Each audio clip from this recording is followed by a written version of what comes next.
Hello and welcome back to yet another campaign diary. The second, I decided I want to do more of these videos, and I recently played Dungeons & Dragons with my friends again. So, in the previous session I had with my players and friends as well, I think I did some next level DMing, not meaning to brag, and I'll explain why I think that in a minute. But just a small recap.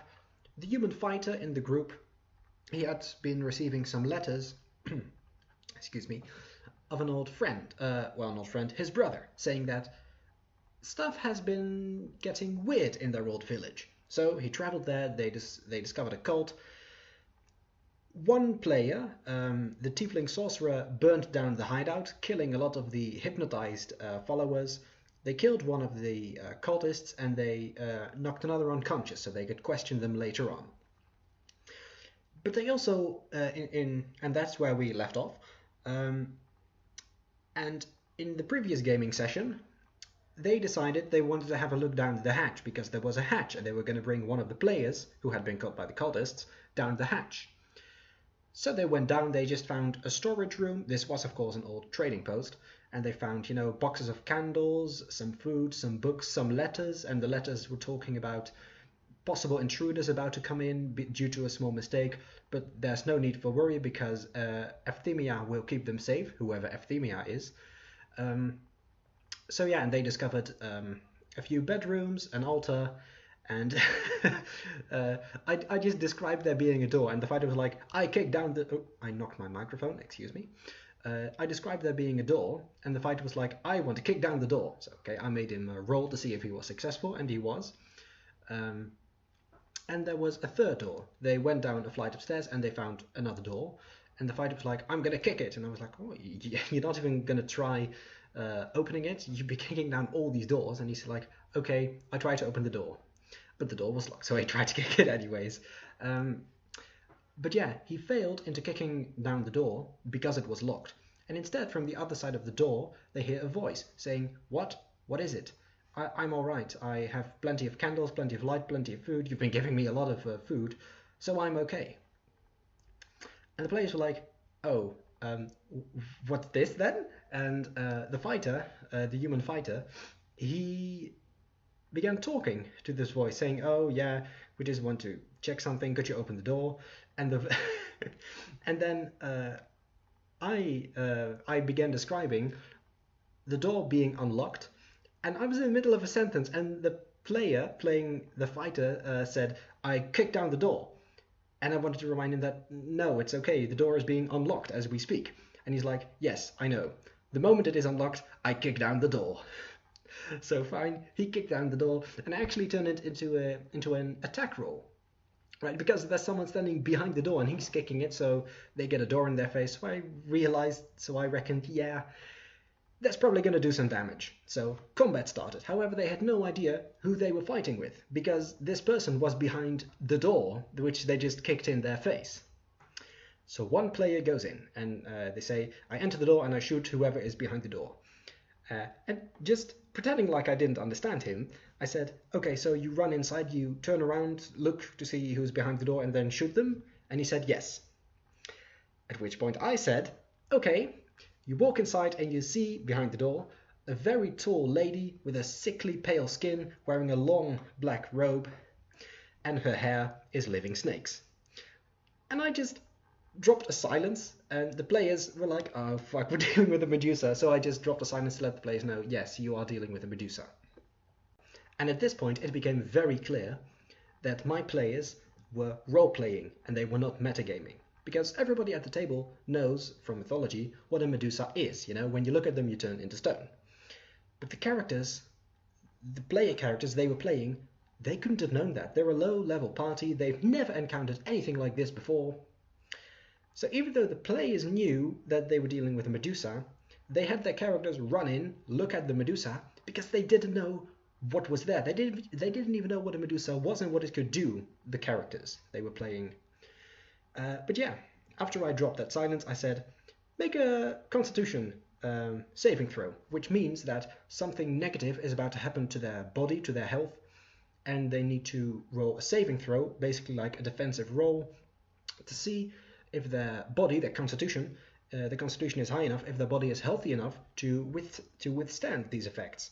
And if they fail a saving throw, they are slowed. If they fail it again, they are restrained.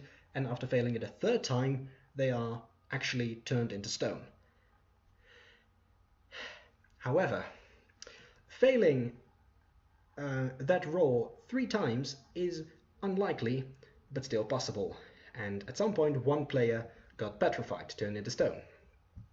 And shortly thereafter, another player was turned into stone. This was a party of 4 people, and now 2 of them had been turned into stone, and I had gravely underestimated how powerful a Medusa really is.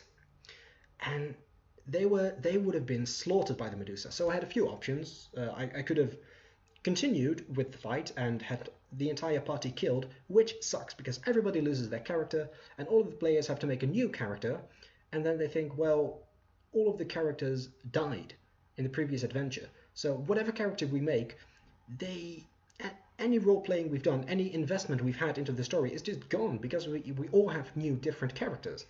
So that, I didn't want to do that.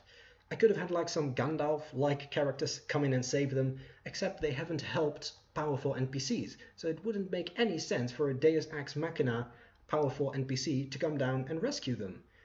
And because that also raises the question, wait, if this NPC lived in this town, why didn't he try to stop the cult before? So that wasn't an option either. So I decided, okay, they're going to have to negotiate with the Medusa. But there's still a subtle problem in that solution, and that's where I think the next level DMing came in. Because the Medusa technically has the upper hand. They could just obliterate them in an instant. Well, a few turns. Which I guess is a few seconds, so I guess still an instance. So I had to think, okay, is there any reason the Medusa would negotiate instead of command these adventurers what to do? And I reckoned that there was.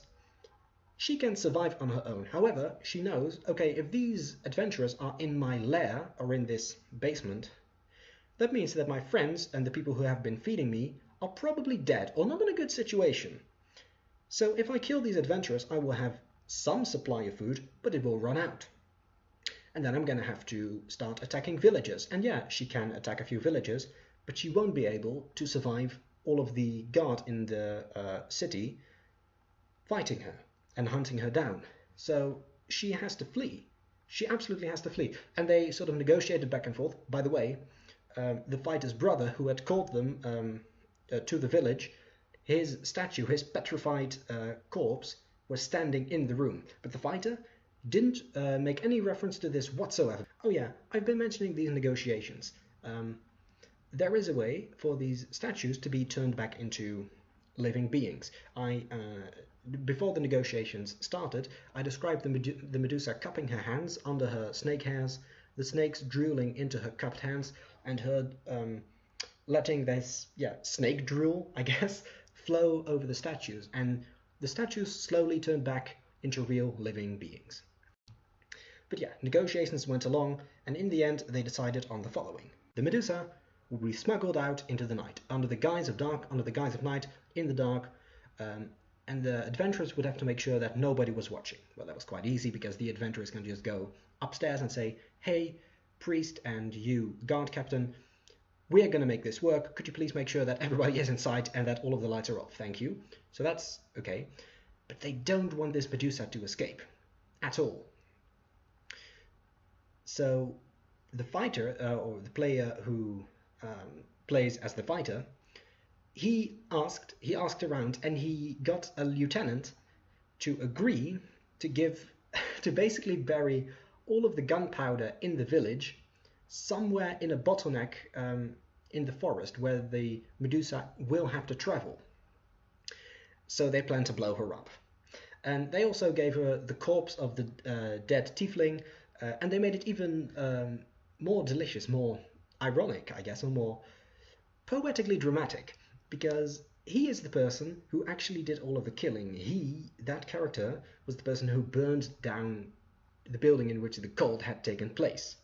So it would be very, very nice for this Medusa to get to eat that character. But yeah, the moment where we are right now is The plan has been set in motion, the gunpowder has been buried in the bottleneck, and one of the players has been given a small package of gunpowder so that they can detonate the explosives and blow up the Medusa from a distance. And that is when we decided, okay, let's part ways for now and see what happens the next time. And I cannot wait until next time because I love this. I really think that I gave my players a worthwhile role-playing experience without it being Deus Ex Machina. And yeah, they solved the Medusa problem. Well, they almost solved the Medusa problem. They still have to blow her up. But what could go wrong with that, right? Anyway, if you've been watching or listening, thank you for doing so, and I will see you next time.